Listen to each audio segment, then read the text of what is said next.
ඔබ ඉංග්‍රීසි වලට බය වෙලා ලැජ්ජා වෙලා තවත් කෙනෙකු ගාවට ගිහින් ඉගෙන ගන්න අකමැතිව ඉන්නවා නම් එහෙම නැත්නම් ගුරුවරු ගොඩා කීප දෙනෙක්ම ගෙන්ම ඉගෙනගෙන මේ වෙනකොට නිසි දැනුමක් නැත්නම් මේ අපේ පාඩම් මාලාවල් පිළිවෙලට නිවැරදිව හසුරවන්න ඉගෙන ගන්න ඒ තුලින් ඔබට නිවැරදි දැනුමක් ලබා ගන්න පුළුවන් වෙයි කියලා මම විශ්වාස කරනවා. හොඳයි. අද පාඩම මම ඉදිරිපත් කරන්න යන්නේ participles ගැන. මම හිතන්නේ මේ වෙනකොට ඉංග්‍රීසි දැනුමක් තියෙන අයට යම් තාක් දුරට මේ පාඩම වැදගත් වෙයි. මොනවද මේ participles කියලා කියන්නේ? participles නැතුව අපිට වැඩක් කරගන්න බැයිද? පුළුවන්. නමුත් නිසියාකාර දැනුමක් නිසියාකාර අවබෝධයක් ලබා ගන්න බෑ. මම මෙතනදී participle වර්ග තුනක් ඉදිරිපත් කරලා තියෙනවා. එකක් present participle, අනිත් එක past participle සහ perfect participle කියලා. අද මම කතා කරන්න යන්නේ මෙන්න මේ present participle ගැන. present participle කියන්නේ මොනවද? මේවා භාවිතා කරන්නේ කොහොමද කියන එක සම්බන්ධව මම මෙතනදී උදාහරණ කීපයක් දීලා තියෙනවා බලන්න. Smoking is prohibited inside the bus. Smoking is prohibited inside the bus. බොහෝ දුරට බස් වල ගමන් කරන අය දැකලා ඇති මෙවැනි ස්ටිකරයක් අලවලා තියෙනවා බස් එකේ ඇතුළු පැත්තේ. Smoking is prohibited inside the bus කියලා කියන්නේ බස් රථය තුල දුම්බීම තහනම්. බස් රථය තුල දුම්බීම තහනම්. මෙන්න මෙතන මම highlight කරලා තියෙන මේ smoking කියන පදය ඒක තමයි මෙතනදී participle verb එක විදිහට භාවිතා කරන්නේ.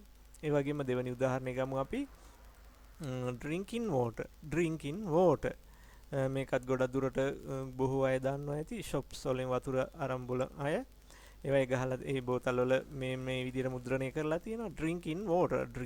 drinking කියන්නේ බීම, water කියන්නේ වතුරයි. ඒතකොට බීම වතුර නෙවෙයි මෙතන බොන වතුර කියන අදහසින් තමයි මෙතන drinking කියන verb එක හැදිලා තියෙන්නේ. ඒ වගේම ඊගා උදාහරණේ playing game is my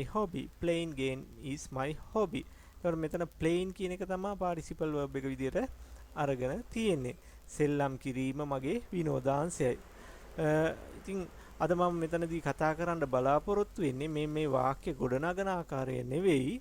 මෙන්න මේ ing පදය කොහොමද හදාගන්නේ කියන එක සම්බන්ධව බොහෝ දුරට ඉංග්‍රීසි දැනුම තිබුණා වුණත් ගොඩක් සිසුන්ට නැත්තම් මේ අධ්‍යයනය කරන අයට මේ ing verb එක හදාගන්න ආකාරය පිළිබඳව නැත්තම් noun එක හදාගන්න ආකාරය පිළිබඳව කිසිම දැනුමක් නැහැ. අපි යම් ස්ථානයක මේ ing පදේ භාවිතා කරන ආකාරය අනුව ඒක ක්‍රියාපදයක් වෙන්න පුළුවන්. එහෙම නැත්නම් නාම පදයක් වෙන්න පුළුවන්. ඒ verb එක හෝ noun එක භාවිතා කරන ආකාරය අනුව අපේ වාක්‍ය අපිට ගොඩනගා ගන්න පුළුවන්. ඉතින් මම අද යන්නේ මේ වාක්‍ය ගොඩනගන ආකාරය නෙවෙයි මෙන්න මේ ing පදේ හදාගන්නේ කොහොමද කියන එක සම්බන්ධව. මෙහිදී මම නීති කීපයක් ඉදිරිපත් කරනවා. අපි බලමු. Rules for the participles adding ing to a verb. මේ ing ක්‍රියාපදයකට ing එකතු කිරීමේ නීති rules මොනවද කියලා මම කියලා දෙන්නම්. මේ ටික නිසියාකාරව ඔබ හැදෑරුවොත් ඔබට ing පදයක් කිසිම පැකිලීමකින් තොරව හදාගන්න පුළුවන් වෙයි. හොඳයි බලමු. අංක 1 යටතේ මම ඉදිරිපත් කරලා තියෙනවා number 1. If there is a letter e end of a verb, remove the letter e and add ing.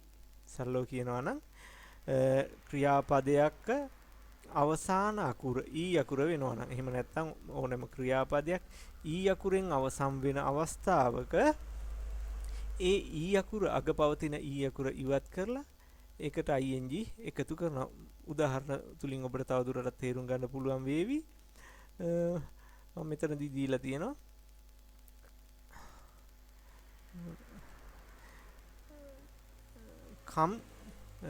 come කියන පදය come come අවසන් වෙන්නේ e අකුරෙන් අවසන් වෙන්නේ. එතකොට අපි මේ come කියන පදේ මෙන්න මේ e අකුර ඉවත් කරනවා drop කරලා දානවා. ඉවත් කරලා ඒ පදේ ඉතුරු වෙන අකුරු ටිකට තමයි අපි ing එකතු කරන්නේ. එතකොට come වලින් e අයින් කරපුවම ඉතුරු වෙන්නේ com. එතකොට ඒකට ing එකතු කරපුවම coming කියන පදය සෑදෙනවා. ඒ වගේම අපි තවත් උදාහරණයක් ගමු take කියන එක. take t a take කියන්නේ ගන්නවා කියන අදහසින්. එතනත් අවසන් වෙන්නේ e අකුරෙන්. e අකුර ඉවත් කරලා අපි ing එකතු කරපුවාම taking කියලා හැදෙනවා පදේ. taking. එතකොට මේ භාවිතා කරන ආකාරය අනුව මේක ගැනීම වෙන්න පුළුවන්. එහෙම නැත්නම් ගනිමින් කියන අදහස එන්න පුළුවන්. ඔන්න ඔය විදිහට ඕනෑම ක්‍රියාපදයක් ඊ අකුරෙන් අවසන් වන අවස්ථාවක ඒ අගපවතින ඊ අකුර අපි ඉවත් කරලා තමයි ing එකතු කරන්නේ. rules number 2 අංක 2 change ie into y and add ing to the verbs ending with ie. ක්‍රියාපදයක් තියෙනවා එන්ම ඒ ක්‍රියාපදය අවසන් වෙන්නේ ie වලින් නම් උදාහරණයක් මෙතන බලන්න lie කියන ක්‍රියාපදය අවසන් වෙන්නේ ie කියන අකුරු දෙකෙන්. එහෙමනම් අන්න ඒ වගේ අවස්ථාවක අපි යන්නේ එතන තියෙන ie කියන අකුරු දෙක ඉවත් කරනවා. ie කියන අකුරු දෙක ඉවත් කරලා ඒ වෙනුවට y අකුර භාවිතා කරනවා. ie වෙනුවට y යොදලා තමයි ing එකතු කරන්නේ. එතකොට lie කියන එක line කියලා තමයි උච්චාරණය වෙන්නේ. ඊළඟට අපි බලමු දෙවෙනි උදාහරණය die කියන එකත් අවසන් වෙන්නේ ie වලින්. මෙතන තියෙන ie ඉවත් කරලා ie වෙනුවට y ආදේශ කරලා අපි ing එකතු කරනවා. අන්න ඒ විදිහට ඕනෑම ක්‍රියාපදයක් අවසන් වෙන්නේ ie වලින් නම් ඒ ie ඉවත් කරලා ඒ වෙනුවට y ආදේශ කරලා තමයි ing එකතු කරන්නේ. හරි අපි ඊගා උදාහරණයට යමු. rules number 3 in some verbs the final consonant is double to form the ing. ක්‍රියාපදයක් තියෙනවා ඒ ක්‍රියාපදයේ අවසාන අකුර හල් අකුරක් ඊට කලින් තියෙන අකුර සොර අකුරක්. ඒ කියන්නේ කිසියම් ක්‍රියාපදයක් හල් අකුරකින් අවසන් වෙන අවස්ථාවක ඒ හල් අකුරට කලින් තියෙන සොර අකුරු එකක් නම් අන්න ඒ වගේ අවස්ථාවක මේ අගපවතින හල් අකුර දිත්ත කරනවා. ඒ කියන්නේ ඒ වගේ තවත් අකුරක් අපි ලියනවා. දැන් මෙතන උදාහරණය බලන්න run කියන්නේ දුවනවා. run කියන පදේ අවසන් වෙන්නේ n අකුරෙන්. n අකුර කියන්නේ හල් අකුරක්. ඊට කලින් තියෙන්නේ සොර අකුරක්. සොර අකුරු දන්නවා a e i o u. there are 5 vowels letter in English alphabet a e i o u. එතකොට මෙන්න මේ u අකුර කියන්නේ සොර අකුරක්. ඒ හින්දා අපි මේ අගපවතින n අකුර දිත්ත කරනවා. ඒ කියන්නේ තවත් n අකුරක් එකතු කරලා ඒකට ing එකතු කරනවා. ඒ විදිහට තමයි run කියන එක running බවට පත් වෙන්නේ. ඊළඟට අපි swim කියන පදය ගමු. swim කියන්නේ පිහිනනවා. අවසන් වෙන්නේ m අකුරෙන්. ඊට කලින් තියෙන අකුර i අකුරක්. i අකුර කියන්නේ කලින් කිව්වා වගේ සොර අකුරක්. එතකොට මේ අගපවතින m අකුර දිත්ත කරනවා. ඒ කියන්නේ ඩබල් කරනවා. ඩබල් කරලා අපි ing එකතු කරනවා. ඒ විදිහට swimming කියලා ඒ පදේ හැදෙනවා. එතකොට අන්න ඒ විදිහට ඕනෑම ක්‍රියාපදයක් හල් අකුරකින් අවසන් වෙන අවස්ථාවක ඒ හල් අකුරට පෙර අකුර සොර අකුරක් නම් ඒ අගපවතින හල් අකුර දිත්ත කරනවා. ඒ කියන්නේ දෙගුණ කරනවා. දෙගුණ කරලා ing එකතු කරනවා. ඒ විදිහට තමයි මේ නීතිය හැදිලා තියෙන්නේ. ඉතින් මේක හොඳින් හදාරුවොත් ඔබට කිසිදු ගැටලුවකින් තොරව ඒ ing පද හදා ගන්න ආකාරය නිසකව දැනගන්න පුළුවන් වෙනවා. ඊළඟට බලමු අපි හතරවෙනි උදාහරණය. rules number 4වෙනි නීතිය rules number 4 in some verbs the final y remove if there is a consonant before the letter y and add the ing.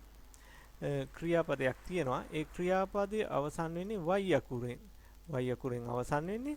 නමුත් ඒ y අකුරට පෙර තියෙන්නේ හල් අකුරක්.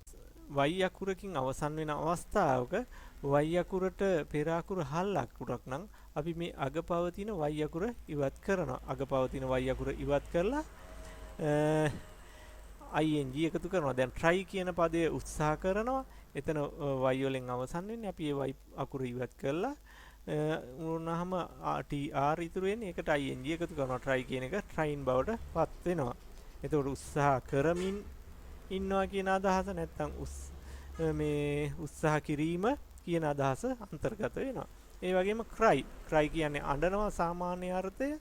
අවසන් වෙන්නේ y අකුරෙන් y අකුරට පෙර අකුර හල් අකුරක් ඒ හින්දා මේ y ඉවත් කරලා අපි ඒකට ing එකතු කරනවා. ඒතකොට cry කියන එක crying බවට පරිවර්තනය වෙනවා. මෙන්න මේ විදිහට තමයි y අකුරකින් අවසන් වෙන පදයක y අකුරට පෙර අකුර කොන්සනන්ට් එකක් නම් ඒ කියන්නේ හල් අකුරක් නම් ඒ හල් අග තියෙන y අකුර ඉවත් කරලා ing එකතු කරනවා. මං හිතන්නේ පැහැදිලි ඇති. අපි බලමු rules number 5. අපි නීති හතරක් ඉගෙනුවා මේ වෙනකොට. ඒ නීති හතර ඔබ හොඳ හැටි අධ්‍යයනය කරොත් අවබෝධ කරගත්තොත් මේ පස්වෙනි නීතිය තේරුම් ගන්න එක අපහසුයක් වෙන්නේ නැහැ. Rules number 5. Apart from that above rules, add ing to other verbs without any changes.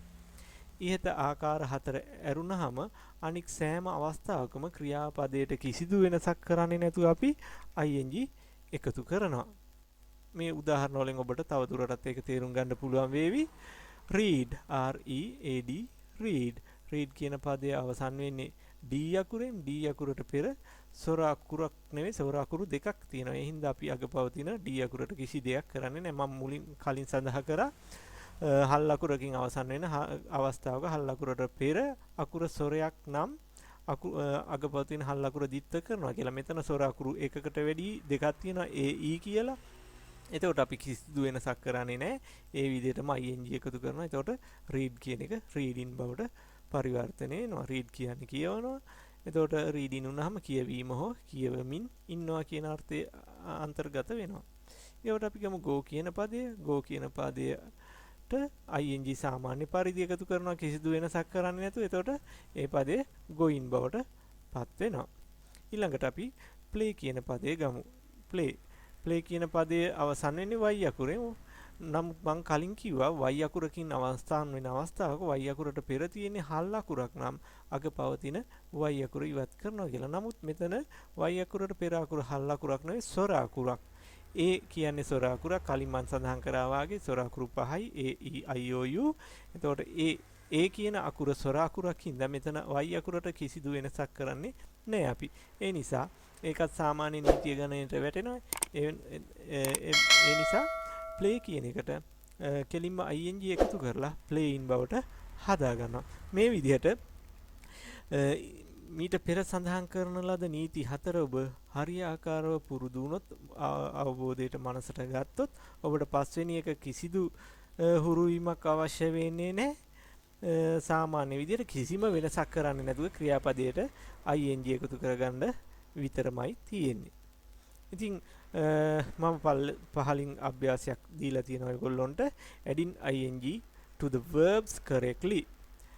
පහත් සඳහන් ක්‍රියාපදවලට ing එකතු කරන්න නීති ටික බලලා ing එකතු කරන්න නිවැරදි ආකාරයෙන් ඔබට පුළුවන් වේවි ing කොහොමද එකතු වෙන්නේ කියලා හදාගන්න. මේ ක්‍රියාපද 36 හොඳින් ප්‍රැක්ටිස් කරන්න පුහුණු වෙන්න.